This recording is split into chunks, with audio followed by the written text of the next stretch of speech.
Thank you. This is a new person, I think. Sebastian Serraz. I can't remember. I've seen you before. Thank you very much for the super chat. Says an anti-SJW friend told me that the SJW flawed argument of words causing damage, or I don't know that word, stochastic terrorism, is being used to oppose critical race theory and intersectionalism. What do you think of this objection? I oppose it on the basis of its call to violence. I don't know. I haven't heard of any pushback against social justice being rooted in the idea that words cause harm, which is a social justice belief. And if somebody were pushing that, saying I'm against social justice because words cause harm, I would say that's a very weak argument, and there are much stronger arguments to make. I'm against social justice because it is a racist and sexist belief system that teaches us to view people as group members instead of as individuals, and it teaches us to judge and treat people differently on the basis of race and sex. That's a really good argument against social justice ideology. I don't need to point out that their words cause harm. It took me I needed to reread this a couple times to understand. I think I understand it took me a minute to think. I think I understand the question. Maybe Carrie understood it quickly, but Yeah. the problem here is with the word harm, and actually the phrase "causing harm" is the problem.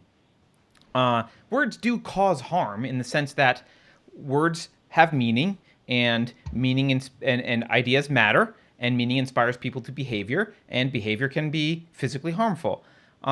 So the problem is harm is a term that's intentionally ambiguously defined. So, like, I will say all day, ideas matter. And they matter because at the end of the day, their implementation can kill hundreds of millions of people, as we saw with communism in the last century.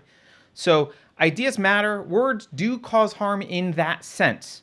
When the social justice people say words cause harm, they mean it in a very direct sense. So this is an equivocation. It's the meaning is being used two different ways at two different times in order to make it sound like it's the same thing. When they say words cause harm, they mean words cause direct physical damage in the same way that punching someone in the face causes direct physical damage.